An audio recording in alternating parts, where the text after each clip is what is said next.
So here we are celebrating Easter, the resurrection of Jesus Christ from the dead. And with that comes an interesting question. Did Jesus really rise from the dead? And if he did, why does it matter? Well, the Bible tells us that Jesus rose from the dead, but even more than that, there is all kinds of evidence that Jesus really did physically, bodily, rise from the dead. And there's actually several pieces of evidence for the resurrection that we should consider. First, the Bible predicted Jesus' death and resurrection. If you read Isaiah 53, you'll read all about the sacrificial lamb that was slain and how he triumphs over death. Jesus himself predicts his own resurrection in the Gospel of Mark, chapters 8, 9, and 10. You can read about how Jesus says, I'm going to rise from the dead.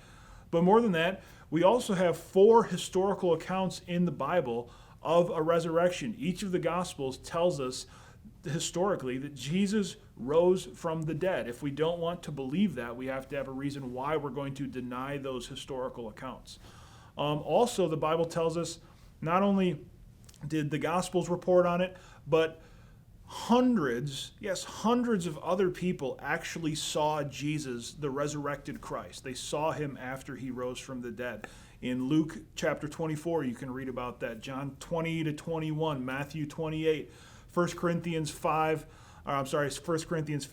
Paul actually says that 500 people saw Jesus rise from the dead. And those witnesses can all testify to the fact that the resurrection really did take place.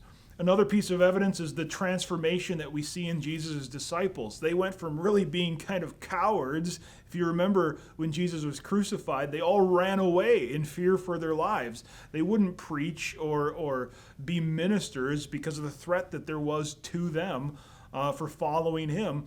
But then when you get to the book of Acts, specifically Acts chapter 4, you see Peter and John, they've transformed from those cowards that they were to bold gospel preachers. They stand in front of the authorities and they say, hey, we have to preach that Jesus rose from the dead because that's what we saw.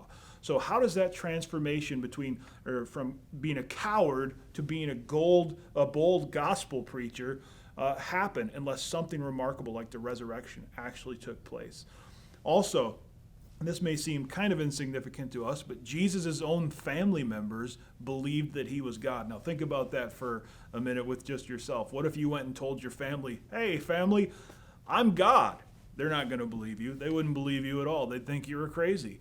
But Jesus' family members really did believe that he was God. His mother did. His brother James believed that he was the Christ. Another piece of evidence is that women were actually the first witnesses of the resurrection, and they were the first ones to deliver the news of the resurrection. If you read the gospel accounts, women are the first ones to go and see the empty tomb. The angel tells them, go back and tell the disciples. Now, why is that significant? Because in first century Israel, the testimony of a woman was not seen as being valid. They weren't reliable. Women were not seen to be reliable witnesses in the first century. But God chose women to be the first ones to deliver that news. Why would he do that unless it actually happened?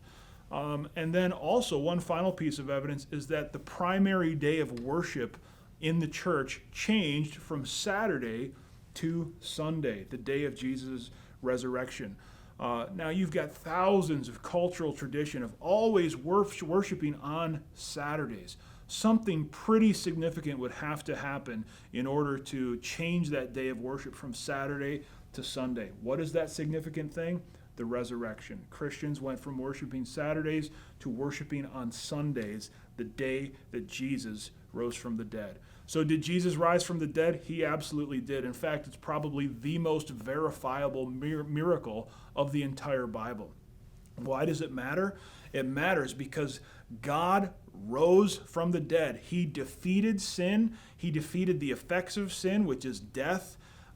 In Romans, it says that everybody who sinned is going to die as a consequence or a wage or a result of their sin, but God has defeated that sin by rising from the dead. And so when we put our trust in him, we can have the assurance that we will have that same victory over death. We will be raised from death to life through his grace and through our faith in him.